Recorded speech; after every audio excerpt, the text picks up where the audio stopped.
तो देखिए, आज विश्व होम्योपैथी दिवस है। विश्व भर में आज होम्योपैथी दिवस मनाया जा रहा है। हर साल 10 अप्रैल को जर्मन चिकित्सक डॉक्टर क्रिश्चियन फ्राइडरिक सैमुअल हानेमान की जयंती के उपलक्ष्य में होम्योपैथी दिवस मनाया जाता है, जिन्हें होम्योपैथी नामक वैकल्पिक चिकित्सा पद्धति का जनक माना जाता है। इस दिन की अगर बात की जाए तो इस दिन होम्योपैथी के बारे में जागरूकता फैलाने और इसके फायदों को लोगों तक पहुंचाने के लिए कई कार्यक्रमों का आयोजन किया जाता है।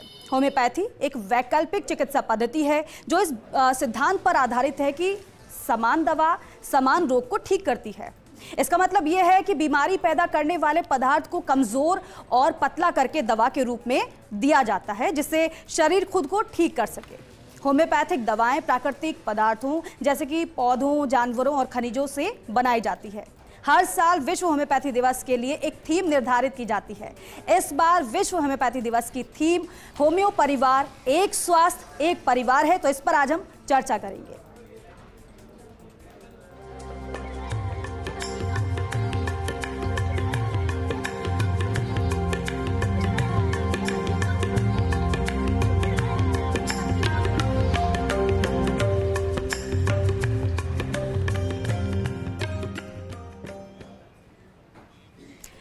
और होम्योपैथी चिकित्सा पद्धति पर बात करने के लिए हमारे साथ डॉक्टर्स मौजूद हैं। सबसे पहले परिचय आपका उनसे करवा देते हैं। डॉक्टर अशोक सिंह होम्योपैथी चिकित्सक हैं, हमारे साथ जुड़ रहे हैं। बहुत स्वागत है सर आपका।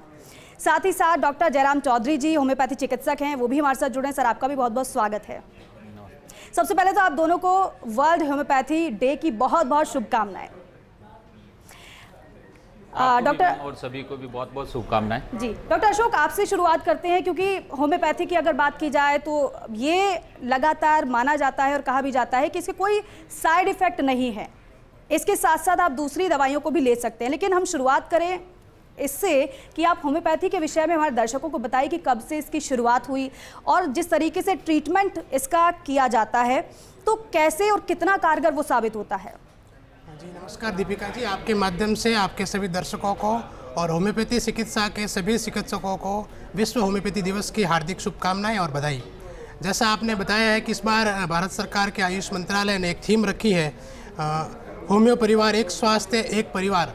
तो हर वर्ष 10 अप्रैल को डॉक्टर हैनीमैन जी की जन्म जयंती पर विश्व होम्योपैथी दिवस मनाया जाता है।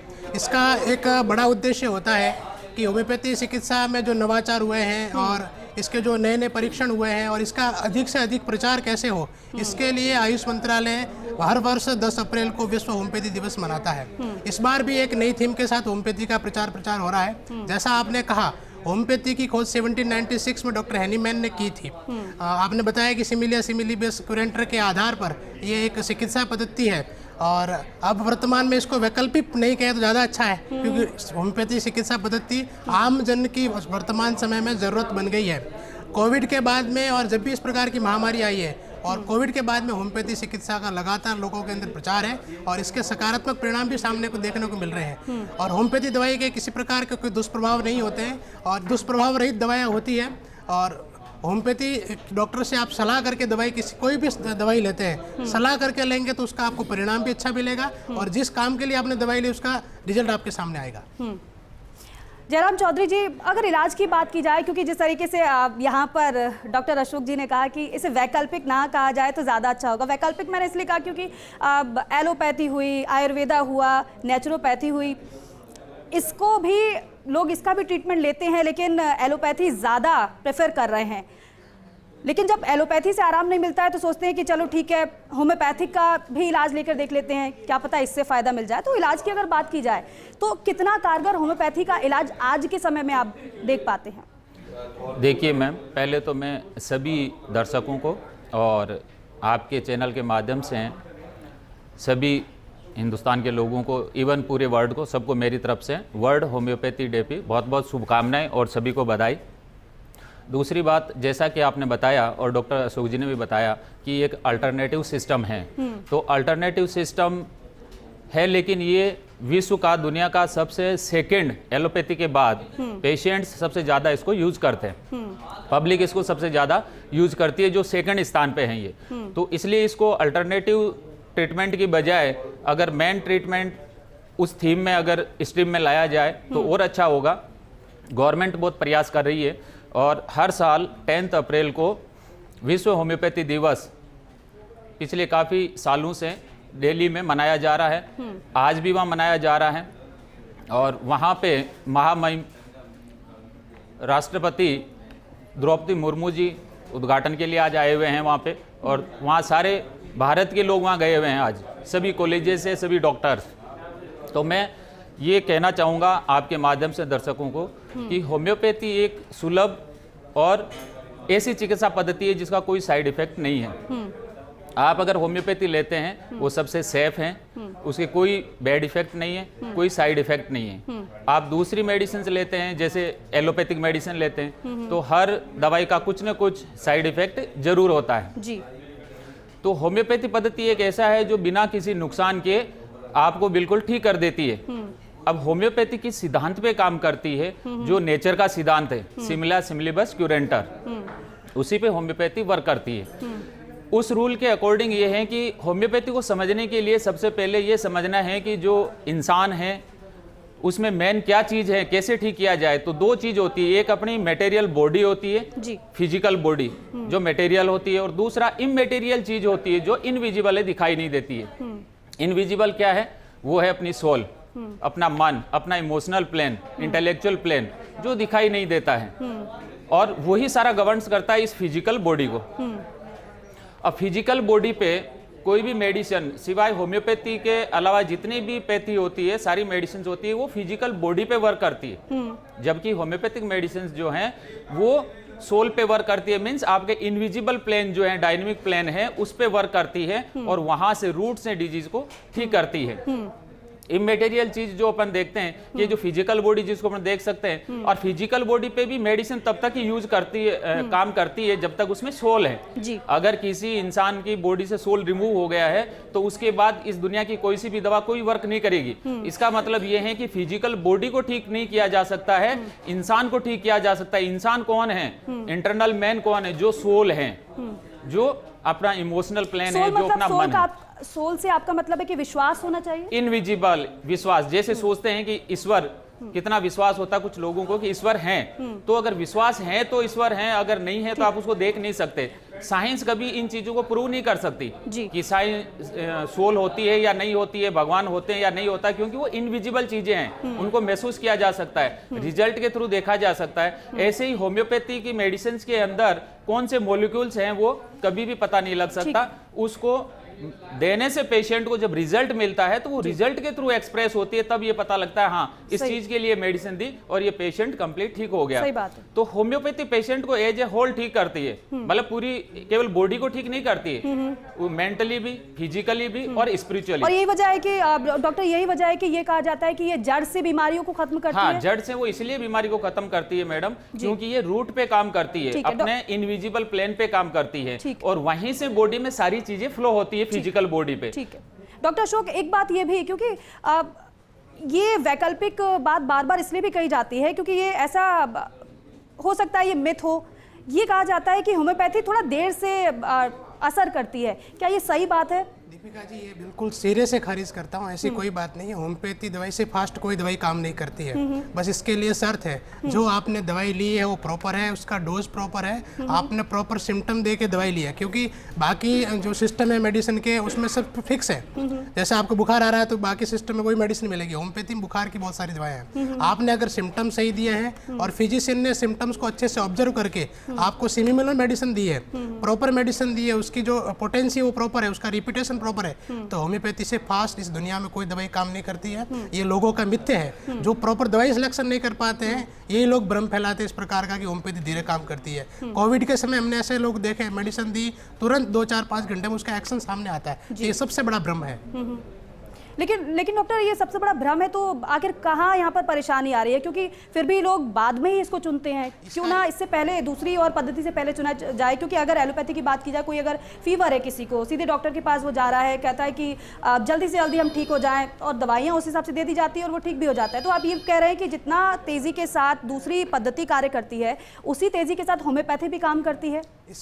इसका ये प्रमुख कारण ये है मैडम कि इसका जो होम्योपैथी का, जैसे आज राष्ट्रपति महोदय ने भी कहा कि होम्योपैथी की प्रचार कम है, गवर्नमेंट की पोस्ट कम है, गवर्नमेंट के हॉस्पिटल्स कम है, तो जो होम्योपैथी का प्रचार होना चाहिए ग्रामीण क्षेत्रों में, रूरल एरिया में, उस कारण से होम्योपैथी पीछे है। और प्रॉपर गाँव में इस प्रकार की होम्योपैथी भी नहीं पहुंची है, और जबकि होम्योपैथी बाकी सिस्टम से कॉस्ट इफेक्टिव है। बाकी मेडिसिन में बहुत कॉस्ट लगती है, होम्योपैथी में इतनी नहीं लगती है। तो सरकार की तरफ से इसकी लोकप्रियता और प्रचार पे अच्छे से ध्यान देना चाहिए, तब जाके ये सब मिथ टूटेंगे। और इसके बहुत सारे साइंटिफिक इन्वेस्टिगेशन भी सामने हैं, परीक्षण भी सामने है, कोविड के समय, मलेरिया के समय, स्वाइन फ्लू के सामने कितने अच्छे और कितने जल्दी होम्योपैथी मेडिसिन ने काम किया है।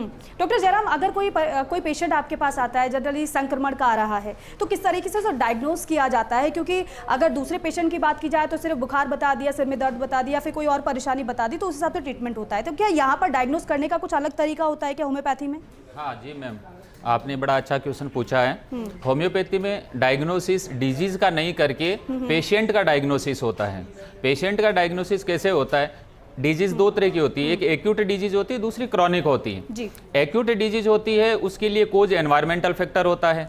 एनवायरमेंटल फैक्टर के लिए आपको देखा तो उसमें जो प्रेजेंट में सिम्टम्स पेशेंट के आ रहे हैं, वो जो इंटेंसिटी के साथ हैं, उन सिम्टम्स को जो मेडिसिन सबसे ज़्यादा कवर करती है, जो सबसे ज़्यादा सिमिलर हैं, वही मेडिसिन उसको तुरंत ठीक कर देगी जी। उसकी अगर एग्जैक्ट पोटेंसी दी जाए, क्योंकि स्ट्रॉन्गर होनी चाहिए। अगर डिजीज स्ट्रॉन्गर है और आपकी मेडिसिन की पोटेंसी लोअर है तो वो कुछ काम नहीं करेगी, तो सही मेडिसिन सेलेक्ट करने के बाद भी वो वर्क नहीं करेगी। इसलिए उसकी पोटेंसी मीन्स उसका पावर वो भी प्रॉपर होना चाहिए, जो डिजीज से ज़्यादा पावरफुल होना चाहिए। दूसरी बात रही क्रॉनिक डिजीज की, तो क्रॉनिक डिजीज के अंदर जो कोज होता है वो इंटरनल ही होता है, बाहर एनवायरमेंटल फैक्टर नहीं होता है।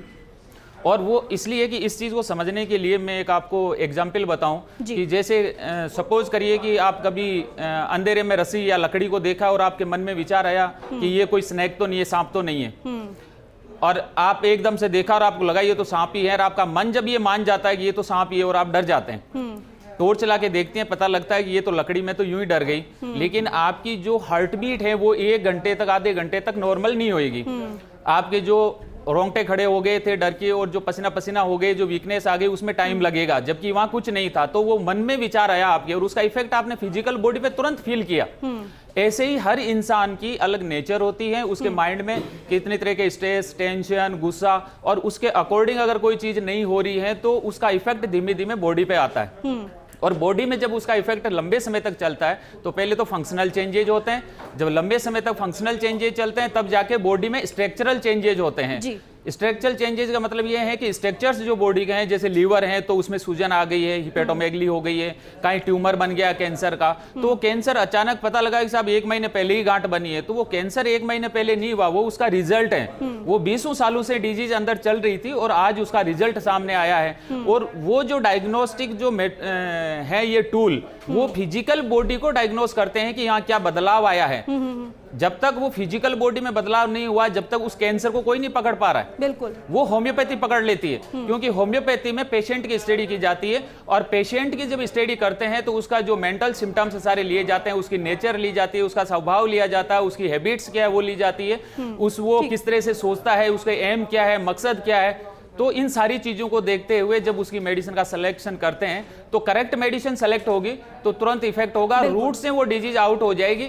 उस डिजीज की वजह से फिजिकल बॉडी पे जितना भी इफेक्ट जा रहा था वो सारे ऑर्गन्स पे जा रहा था। जिसकी इम्यूनिटी कम थी उसको सबसे पहले इफेक्ट किया, जिसकी इम्यूनिटी स्ट्रांग थी उसको बाद में। यानी कि ये है कि जटिल बीमारियों में भी होम्योपैथी पद्धति बहुत ज्यादा कारगर साबित हो रही है। डॉक्टर अशोक, एक छोटा सा जवाब आप दीजिएगा इस पर। कैंसर हो गया, हार्ट की प्रॉब्लम हो गई, स्किन की प्रॉब्लम हो गई, क्या इसको भी, इन बीमारियों को भी क्या जड़ से खत्म करती है होम्योपैथी पद्धति? जी मैम, जितनी भी नेचुरल डिजीज है, एक्यूट डिजीज और क्रॉनिक डिजीज, सामान्य सर्दी जुकाम बुखार से लगाकर कैंसर तक की बीमारी होम्योपैथी से ठीक होते हैं। इसके बहुत अच्छे उदाहरण सामने हैं। और होम्योपैथी का सामान्य सर्दी जुकाम बुखार या कोई केवल एलर्जी के लिए होम्योपैथी नहीं समझे, जितनी बड़ी से बड़ी बीमारी है इसका होम्योपैथी इलाज है। केवल एक्सीडेंटल केस को छोड़कर बाकी सब में होम्योपैथी का अच्छा उपचार है। ठीक है, बहुत शुक्रिया डॉक्टर हमारे साथ जुड़ने के लिए, चर्चा करने के लिए, हमारे दर्शकों को विशेष जानकारी देने के लिए कि होम्योपैथी जो पद्धति है वो दूसरी पद्धतियों की तरह ही कार्य करती है, क्योंकि सबसे पहले डायग्नोस करना बहुत ज्यादा जरूरी है। अगर बेहतर तरीके से आप मरीज के लक्षणों को समझ पाएंगे, डायग्नोस कर पाएंगे, तो बेहतर ट्रीटमेंट होम्योपैथी में भी आपको उपलब्ध होगा।